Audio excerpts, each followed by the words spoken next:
ہمارے ہاں پارلیمانی نظام ہے اور آئین کے مطابق سیاسی جماعت بنانا اور اس میں شمولیت اختیار کرنا ہر شہری کا حق ہے۔ 1985 میں اس وقت کی سپریم کورٹ نے جنرل ضیاء الحق کو آئین میں ترامیم کا اختیار دے دیا تھا، اس لیے صدارتی آرڈیننس کے ذریعے 100 کے قریب شقیں شامل کر کے ضیاء الحق آئین کو بہت حد تک صدارتی بنا چکے تھے۔ 1984 کا دور تھا اور ملک پر جنرل ضیاء الحق کی آمریت کا راج تھا۔ جس وزیر اعظم نے ضیاء الحق کو آرمی چیف بنایا تھا، اسے ہی تختہ دار تک پہنچا کر اور سیاسی جماعتوں پر پابندی عائد کرنے کے باوجود انہیں چین میسر نہ تھا۔ اس کی وجہ اپوزیشن جماعتوں جن میں پیپلز پارٹی سمیت دوسری پارٹیاں شامل تھیں، ان کی فوجی حکومت کے خلاف movement for the restoration of democracy یعنی MRD کے نام سے جاری تحریک تھی۔ اس تحریک کا زور صرف بڑے شہروں تک تھا۔ 1983 میں غلام مصطفیٰ جتوئی نے MRD کے تحت عوامی تحریک چلانے کی کوشش کی، لیکن اس کا زور صرف سندھ کے دیہات و قصبات تک ہی محدود تھا۔ سینکڑوں لوگ تاریک راہوں میں مارے گئے،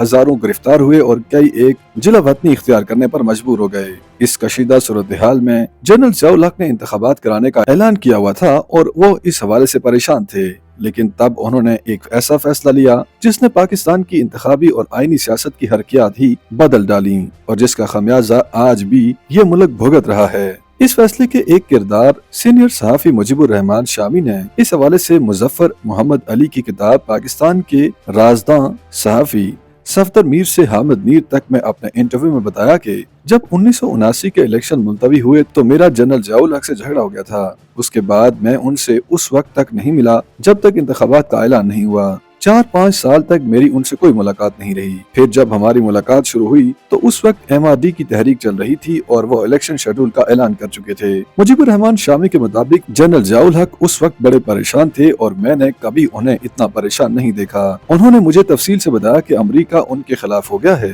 وہ اس وقت خاصے مضطرب تھے۔ امریکہ اور غیر ملکی طاقتوں نے میرے خلاف فیصلہ کر لیا ہے۔ پھر وہ مجھے کہنے لگے کہ آپ کا خیال ہے کہ MRD کی تحریک کا کیا نتیجہ نکلے گا؟ میں نے کہا کہ فیل ہو جائے گی۔ وہ بڑے حیران ہوئے کہ کیسے؟ مجیب الرحمان شامی کہتے ہیں کہ میں نے کہا کہ میرے پاس ایک ہی دلیل ہے کہ MRD گرفتاریوں کا اعلان کر رہی ہے۔ گرفتاریاں لاہور میں ہوتی ہیں، چنانچہ میں نے کہا کہ پنجاب میں کوئی تحریک کی طرف متوجہ نہیں ہے اور یہ ختم ہو جائے گی۔ میں نے اپنا پورا تجزیہ تفصیل سے بیان کیا تو ان کے چہرے پر رونق آ گئی۔ خیر وہ خوش ہوئے۔ 1977 کے انتخابات دھاندلی زدہ تھے جس کے بعد مارشل لا آ گیا۔ سینئر صحافی نے کہا کہ 1985 کی غیر جماعتی انتخابات کے نتیجے میں اسمبلی میں وہ لوگ پہنچے جو پیپلز پارٹی سے تعلق نہیں رکھتے تھے یا آزاد تھے، اور پھر انہی آزاد ارکان کی مدد سے جماعت بنی اور محمد خان جنرجی کا بطور وزیر اعظم انتخاب ہوا۔ تجزیہ کار وجاہت مسعود نے کہا کہ 1985 کی غیر جماعتی انتخابات کے نقصانات بہت زیادہ ہیں۔ ہمارے ہاں پارلیمانی نظام اور آئین کے مطابق سیاسی جماعت بنانا اور اس میں شمولیت اختیار کرنا ہر شہری کا بنیادی حق ہے۔ 1985 میں اس وقت کی سپریم کورٹ نے جنرل ضیاء الحق کو آئین میں ترامیم کا اختیار دے دیا تھا، اس لیے صدارتی آرڈیننس کے ذریعے 100 کے قریب شقیں شامل کر کے ضیاء الحق آئین کو بہت حد تک صدارتی بنا چکے تھے۔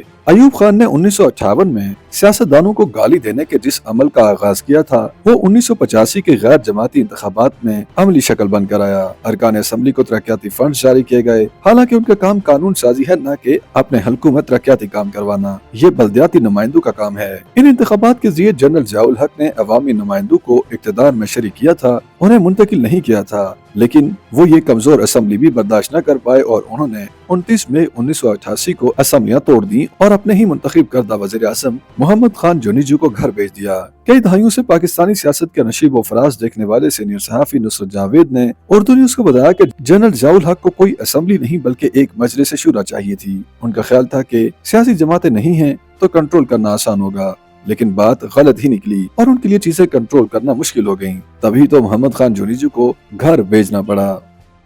YouTube پر گوگلی نیوز دیکھنے کے لیے youtube.com کی سرچ بار میں گوگلی نیوز TV ٹائپ کریں۔ گوگلی نیوز کے پیج پر سرخ رنگ کے سبسکرپشن والے بٹن پر کلک کرنا نہ بھولیے۔ YouTube پیج پر اپلوڈ ہونے والی ویڈیوز سے باخبر رہنے کے لیے بیل آئیکن پر کلک کیجیے۔ آپ کو ہر نئی ویڈیو کے بارے میں نوٹیفیکیشن موصول ہو جائے گا۔